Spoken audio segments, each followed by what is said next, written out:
op-amp common-mode rejection ratio, how to most effectively minimize common mode noise. As we've discussed, real op-amps have some limitations, such as non-infinite open-loop gain, saturated output voltages, input loading effects, and output loading effects. We've discussed these in previous videos. There are additional issues such as common-mode rejection ratio and gain bandwidth product. We'll discuss CMRR in this video and GBP in the next one. Dude, are you going to finally explain why inverting amplifiers are sometimes better than non-inverting? As a matter of fact, Joe, yes. Cool. We'll finally answer the question, which is better, inverting or non-inverting amplifier circuits? As you might expect, the answer depends on the application. What is common mode rejection ratio, or CMRR? Well, it's an op-amp property and is defined by this equation, where G is the op-amp's open-loop gain, as we've previously discussed. We also call this differential gain. It's the gain between output and input when input voltages VP and VN are different. GCM, on the other hand, is the common mode voltage gain, or common mode gain. It's the gain in voltage when input voltages VP and VN are the same. CMRR is thus the ratio of differential gain to common mode gain, and it's expressed in units of decibels because of the log 10 and the factor of 20.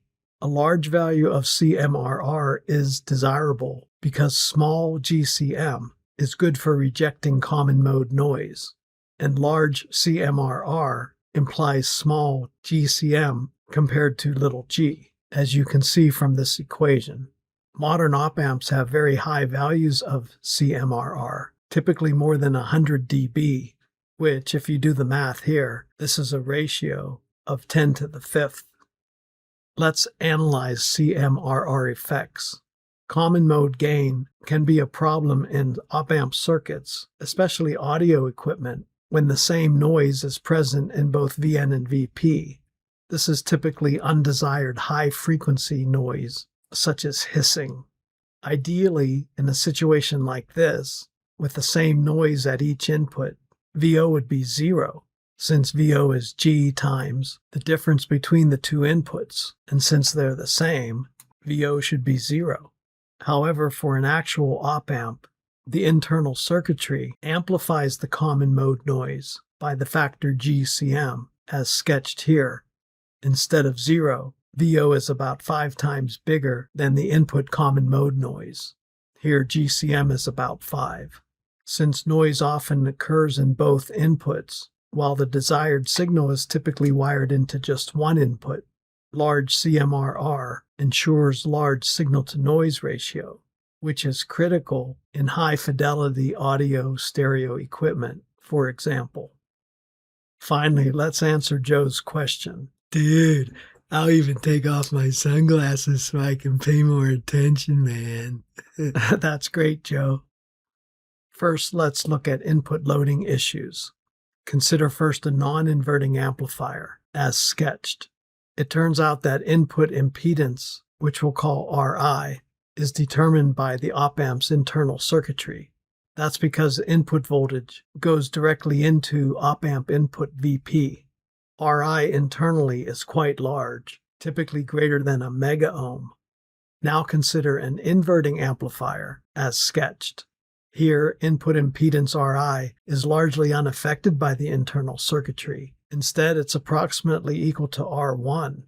This is because Vin goes through R1 into input terminal Vn. Ri is thus not as large, since we use resistors typically in the range of 10 to 50 kiloohms, much less than 1 megaohm. We conclude that if input loading is of primary concern, non-inverting is better.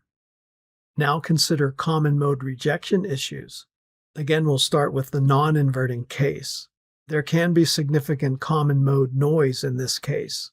This is because the input voltage goes directly into VP, and that spills over into Vn due to the feedback loop.